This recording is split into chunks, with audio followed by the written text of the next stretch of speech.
시청자 여러분 반갑습니다. 5월 28일 금요일 손상TV 2 틈새 방송을 시작하겠습니다. 오늘 첫 번째는 마이너스 3선 이준석에게 묻는다는 민경욱 전 의원의 짤막한 글 하나를 먼저 들려드리겠습니다.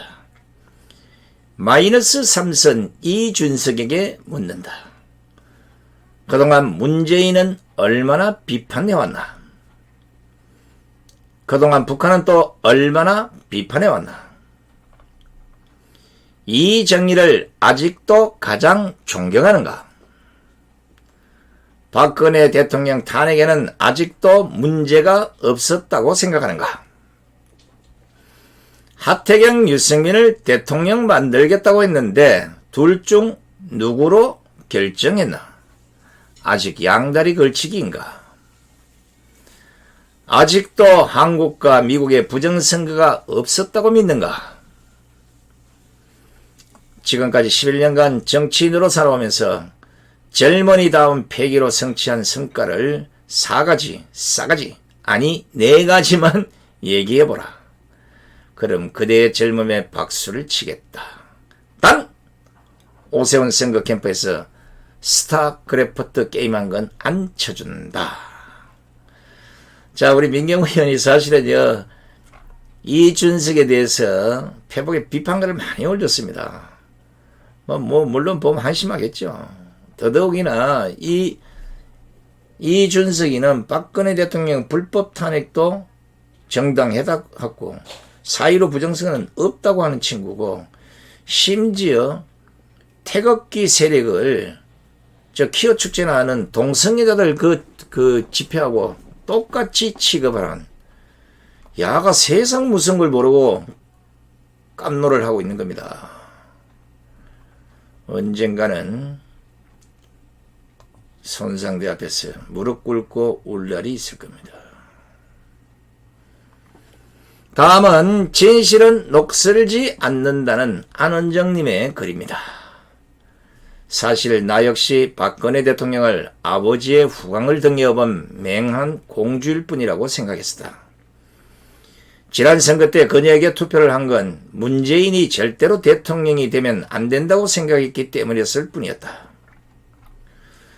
그러나 그녀가 탄핵되어 파면이라는 걸 당한 이후에야 그녀가 얼마나 대단한 여자인지 알게 되었다.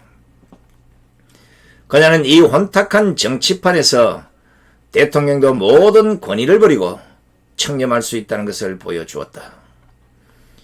재판을 받을 때까지도 그 정도로 청렴하리란 생각은 못했다. 나 자신조차 그렇게 털어대면 먼지가 수북할 것이기에.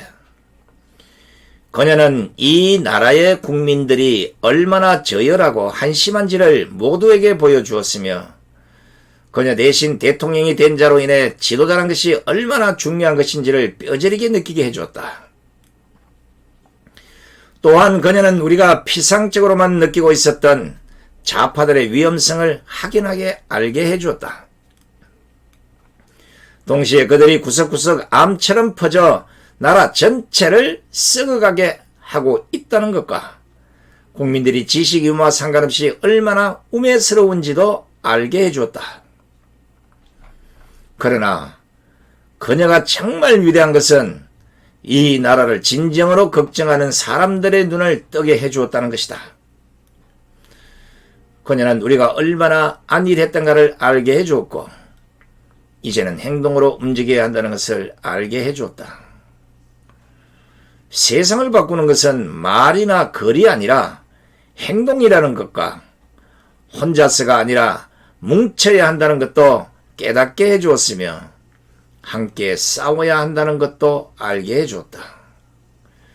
비폭력과 무저항, 바보 같고 무능해 보일 정도로 당하기만 하며 수척해진 모습으로 포성줄에 묶인 그녀의 모습은 아무리 감정이 메마른 사람일지라도 한 줌 해안과 분노를 느끼게 한다. 그녀가 위대한 건 바로 이 이유다. 뼈만 앙상한 간디가 위대했던 것 역시 그의 무장이 많은 사람의 가슴에 울림을 주었기 때문이듯 마찬가지로 그녀가 정치를 잘했건 못했건 설령 자신에게 주어진 권력조차도 못쓰고 당하기만 하는 바보라고 놀림을 받는다 하더라도 오히려 그것이 그녀를 위대하게 만든 것이다. 진실은 결코 녹슬지 않는다. 그리고 우리는 어쩌면 아주 지루해질 수 있는 전쟁을 위해 이제는 행동하고 뭉쳐야 한다. 그녀가 아닌 바로 우리 자신과 미래 세대를 위해 그것이 또한 그녀를 영원히 살리는 길이기도 하기에. 좀 글인데 가슴이 좀 멍멍합니다. 박근혜 대통령 생각하면 가슴 안 아픈 분들이 있겠습니까? 대깨문들 빼고 이준석이나 하태경, 유승민, 김무식 빼고. 근데 지금 저희들이 법조인들, 언론인들, 학자들 다 나서서 박근혜 대통령 불법 탄핵에 대한 이 진실 알리기에 상당한 공을 들이고 있습니다. 특히 헌법수호단은 저와 함께 법적 투쟁을 통해서 지금까지도 싸우고 있습니다. 왜? 드러난 사실을 인정하라는 거예요. 진실이 드러났음에도 불구하고 이걸 인정하지 않는 이 문재인 정권의 헌법재판소, 문재인 정권의 사법부, 문재인 정권의 검찰, 문재인 정권의 국회. 이 자들이 신이 살았다면 분명히 천벌을 받을 겁니다.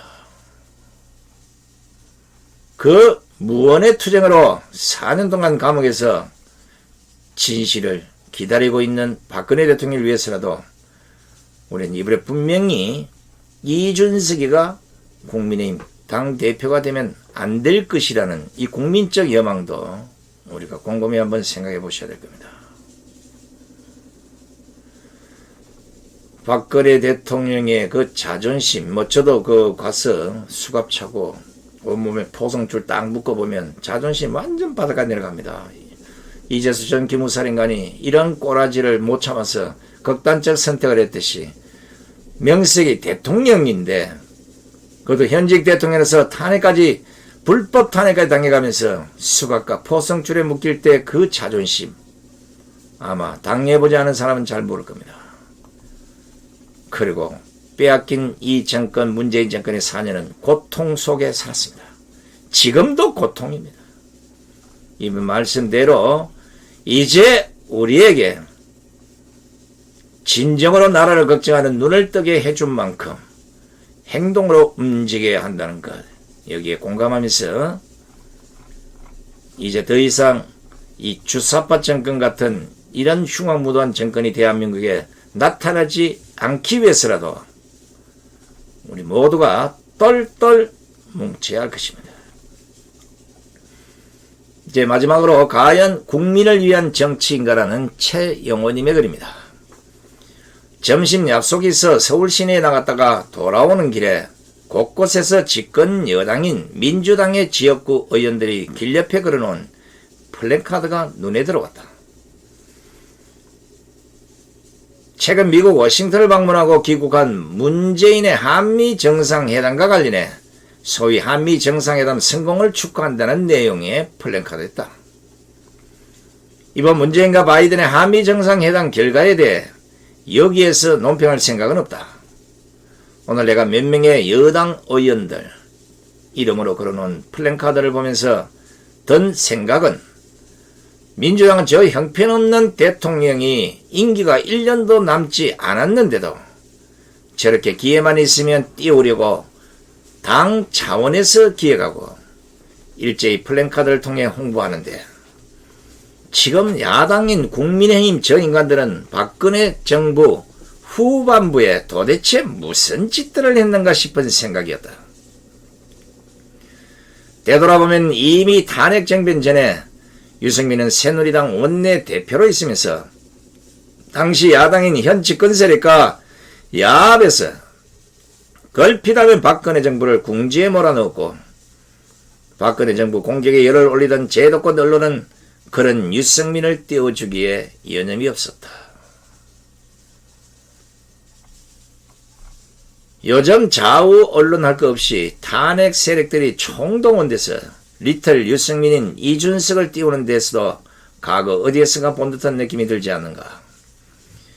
특히 항상 좌파 세력의 정치적 이해에 따라서 행동하는 김어준류의 인간들이 이준석을 은근히 지켜 세우는 것이 과연 우연의 일치일까?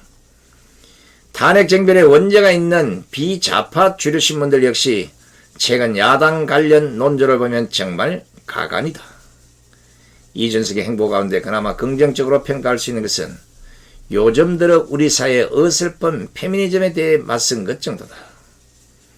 오직 나이가 어리다는 이유만으로 세대교체라고 주장한다면 그건 바보가 아니면 매우 교활한 자들일 뿐이다.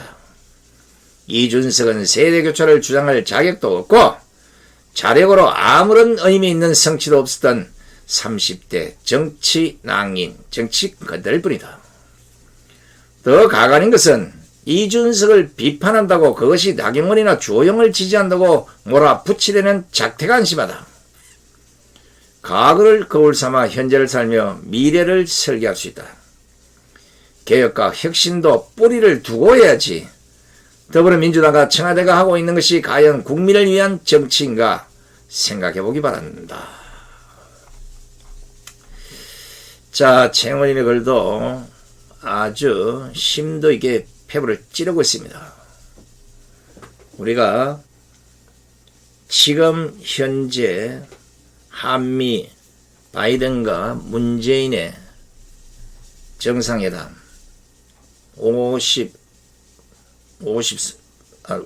44조 갖다 바치고 무엇을 했느냐? 창피해서라도 있어야 될 텐데 이걸 민주당 의원들은 현수막에다 써붙여서 온 동네 갖다가 걸어놨습니다. 자, 이번에 이제 이걸 보면서 이제 우리 다 같이 이제 아스팔트 태극기 들고 같이 이제 활동하고 지금도 하고 있는 분이에요. 근데 이분이 그런 걸 딱 보니까 박근혜 정부 후반부가 기억이 나나 봅니다. 이 자들은 아무도 없는 걸 가지고 침소봉대에서 저렇게 자랑질을 해내는데 유승민과 김무성은 그 후반부에 저 이준석한테 철없는 아이들을 데리고 그 의원들을 꼬셔서 62적을 적의 수장에 갖다 바치고 죽은 애 등에 칼을 꽂고 도망을 갔던 이런 꼬라지를 하지 않았습니까? 이것들이 박근혜 정권이 그렇게 문제가 있어서 탄핵당해도 싸다 그런다면 지금 현재 문재인 정권은 박근혜 정권보다 못해도 수백 배 못하면 저것들 입에서 저 문재인 탄핵시켜야 된다고 탄핵하자고 나서야 되는 거 아닙니까? 적어도 국민의힘에 있는 62적이 나서서 민주당 보고 같이 탄핵하자고 나서야 되는 거예요. 우리는 누구보다 더 문재인보다 더 잘한 박근혜도 우리가 불법 탄핵을 했는데 이걸 어떻게 두고 보느냐? 너도 우리에게 갚아라. 탄핵식 나와야 되잖아. 찍소리 안 하잖아요. 그럼 박근혜 대통령이 탄핵이 잘못됐다는 걸 저 스스로 인정하는 거 아닙니까? 이런 꼬라지를 보니까 열받는다는 겁니다. 자, 오늘 세 분의 글 여러분 잘 한번 상기해 보시면서 하루빨리 이 코로나가 진정이 되고 국민들이 광장으로 몰려나가서 문재인 퇴진을 부르짖을 수 있는 날이 빨리 오기를 고대해 보면서요. 오늘 방송 여기서 모두 마치겠습니다. 안녕히 계십시오.